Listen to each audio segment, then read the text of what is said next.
Hey everyone, welcome to another deep dive. You know how we do it around here.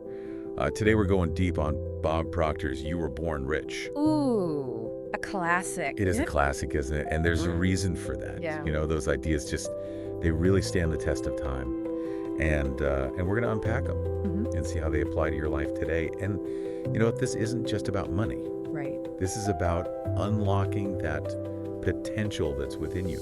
I think all of us have that feeling like there's more. Yeah. Right. Definitely. To achieve any goal, Yeah. think of it like, are you the star of your own life or are you just an extra in the background? That's such a good question to start with, and I think it really gets to the heart of what Proctor's message is all about. Yeah. He argues that everyone has this just incredible potential for success, Yeah. but so many people aren't even aware of it. Oh, for sure. They're just kind of sleepwalking through their own story. Totally. Okay, so let's unpack that a little bit. The book's title is pretty bold. You Were Born Rich. What does Proctor actually mean by that? Yeah. He's not saying that everyone is born with like a silver spoon in their mouth. Right. You know, it's not about material wealth when you're born. Right. It's about recognizing that we all have these inherent talents and abilities and resources within us. Okay. And it's about rearranging those resources, not acquiring something new. So like we already have all the ingredients for success, we just need the recipe. That's a great way to put it. Yeah. Yeah. Oh. And part of that recipe, I think, is understanding the role of money. Yeah. Proctor doesn't shy away from its importance in society. Right. Yeah. He's not one of those, money is evil gurus. Exactly. Yeah. He acknowledges that money is a tool. Right. It's a powerful force. It can be used for good or for bad, Right. But he warns against the trap of making it the master. So how do we avoid that trap? What does a healthy relationship with money look like, according to Proctor? He really emphasizes the importance of circulation and enjoyment. Okay. He tells this fascinating story about a Mr. Chapman who was a millionaire but hoarded his wealth. Really? He would stuff money into, boxes and old beer steins. Wow. Like, just had all this wealth, but lived this life of, fear and scarcity, constantly worried about losing his money. That sounds like the opposite of You Were Born Rich. Yeah. So how can we make sure that our relationship with money is one of flow and fulfillment rather than hoarding and fear? That's the key question, right? Yeah. Proctor believes it starts with our mindset. Okay. We have to debunk those common myths about money being all about luck or, easy paths to wealth. Yeah, I've definitely fallen into that trap before, thinking, oh, if only I won the lottery, then all my problems would be solved. It's a tempting fantasy, Yeah, but it's not the path to true wealth and fulfillment. right. Proctor emphasizes that money is an effect. Okay. It's something that's earned through effort and aligned action. So it's about taking ownership of our financial situation, not waiting for some external force to magically make us rich.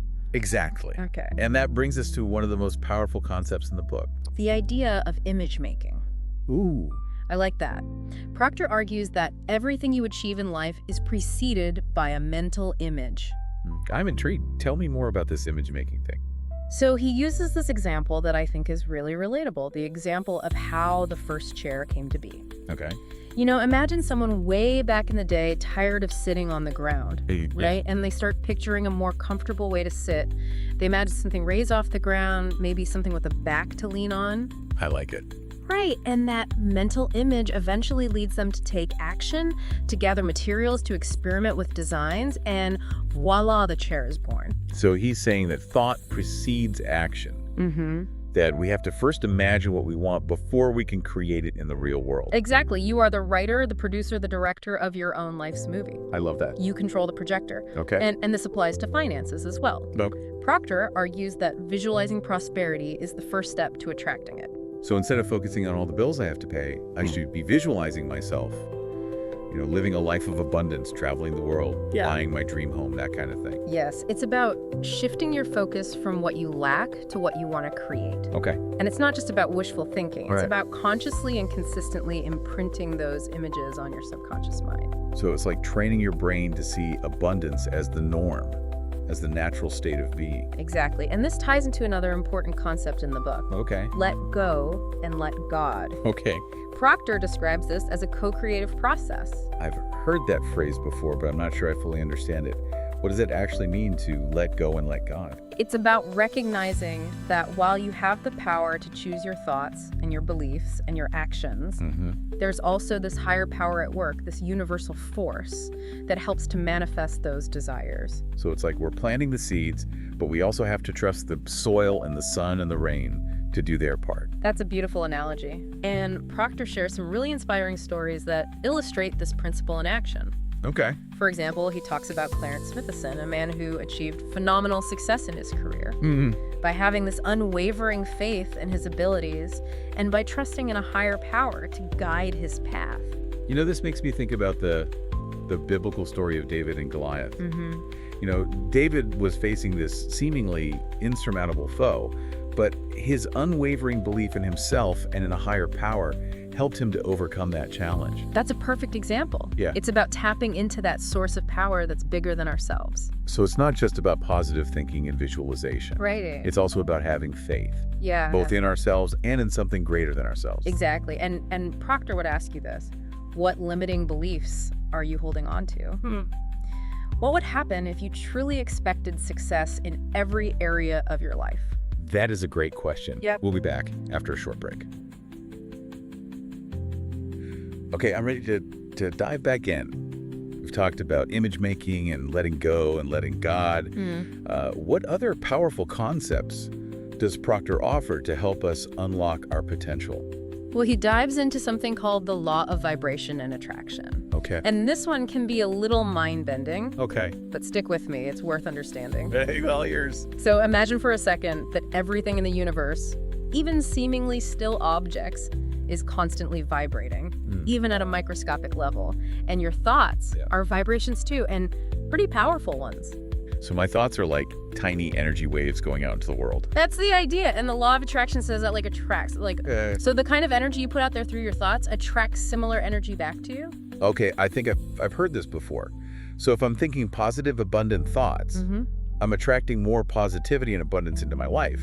Exactly. But here's where it gets interesting. Have you ever tried to stay positive? Like you're trying to think those abundant thoughts, Yeah. but negative thoughts keep creeping in. Oh, all the time. It's like my brain has a default setting for worry. Right. And that's something Proctor addresses. He says that our brains are like giant switching stations, transforming energy from one frequency to another. The more we focus on a thought, whether it's positive or negative, the stronger that vibration becomes. It's like turning up the volume on a specific radio station. So it's not just about,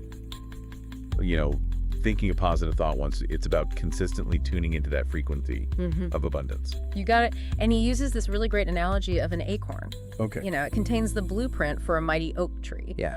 But it needs the right environment to grow. Right. Fertile soil, sunlight, water. So our thoughts and desires are like acorns, and we have to plant them in a fertile mental environment Exactly. to help them flourish. That's the power of visualization affirmations, surrounding yourself with positive influences. You're creating that fertile ground for your dreams to grow. This all sounds great, but I have to admit, sometimes it's hard to stay positive. When life throws you those curveballs. Yeah. Any practical tips for dealing with those moments of doubt? Proctor suggests becoming really aware of the words you use. Our language reflects our thoughts. Yeah.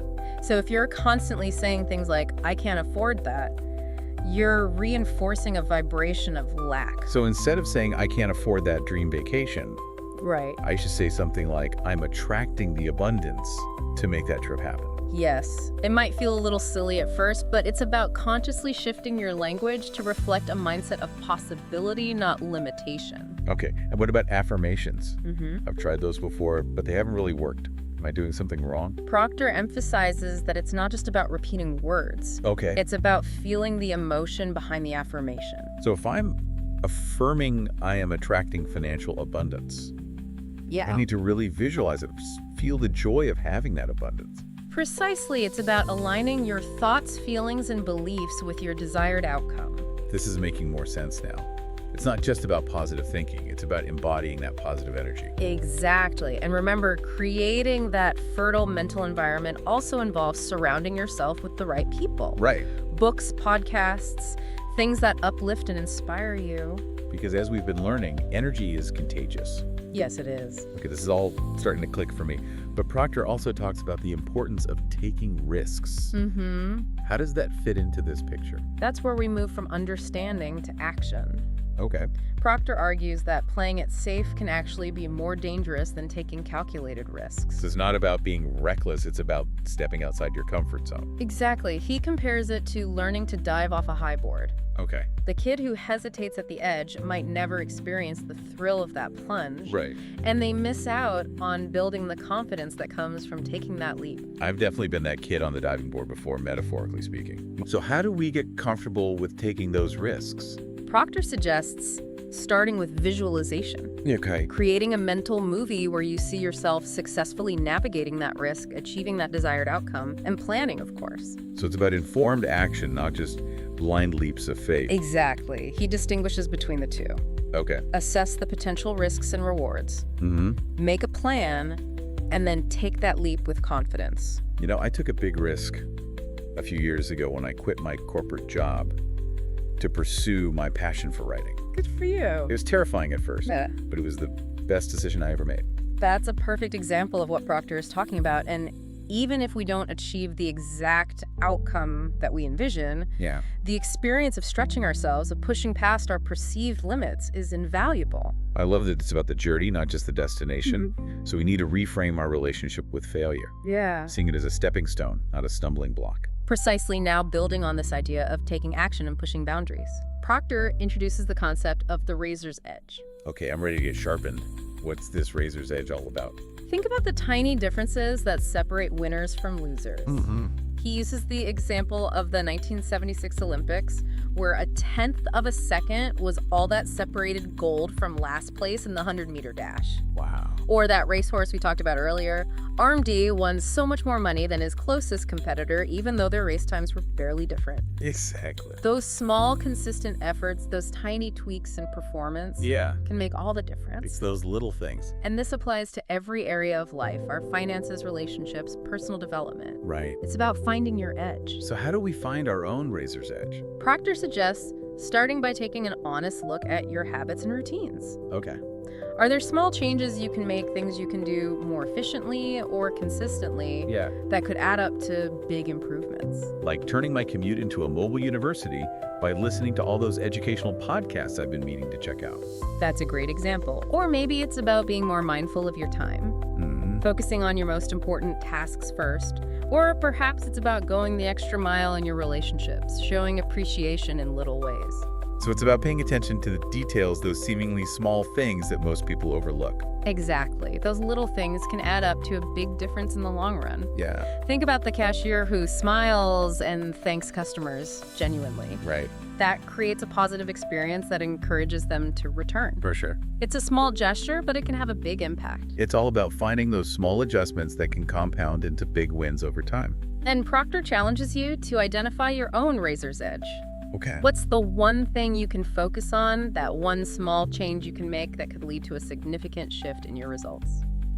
Okay, we are back and ready for the final part of our deep dive. You know, we've talked about all these incredible concepts, these ideas about you were born rich.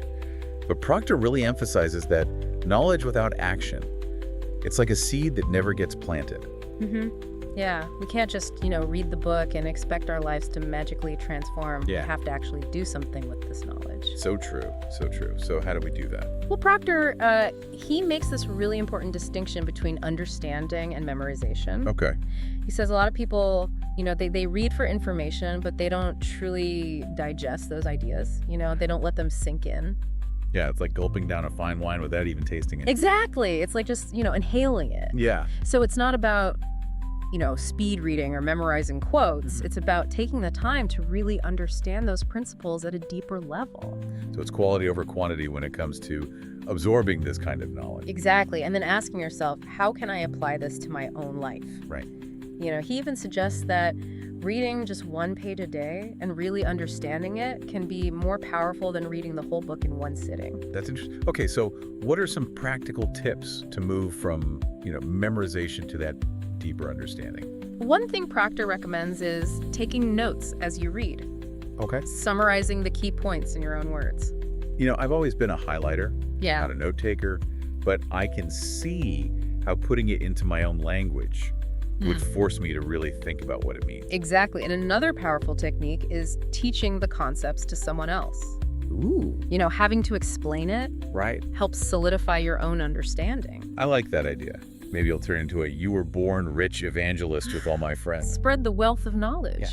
But seriously, teaching is a fantastic way to learn, and don't forget the power of reflection. Taking some time to just ponder the ideas and see how they connect to your own life. This reminds me of something you said earlier about our brains being like those switching stations. Yeah. It's about consciously choosing which frequencies we want to amplify. Exactly. You're the DJ of your own mind. I like that. Now, Proctor also spends quite a bit of time in the book talking about, taking control of your financial future. And this isn't just about getting rich, right? It's about creating a life of freedom and choice. That's the core of it. He emphasizes the importance of financial literacy, understanding how money works and making it work for you. He talks about those 3 financial positions. Yeah. Deficit, break even, and surplus. Right. Most people are either in debt just scraping by, or they have, more than enough. Yeah. Proctor's goal is to guide people towards that surplus position. Okay, so how do we get there? What are some of those key steps? It starts with taking ownership, creating a detailed financial plan, getting specific about income goals, and outlining your expenses. And of course, good old budgeting comes into play, right? Yeah. Tracking where your money is going and making sure you're saving. Absolutely. And learning about investing. Right. Finding ways to make your money grow for you. He also cautions against taking financial advice from people who aren't financially successful themselves. Yeah, makes sense, right? Yeah. Find mentors who have achieved what you aspire to. Success leaves clues. Find those who have walked the path that you want to walk and learn from their experience. This has been such an incredible deep dive.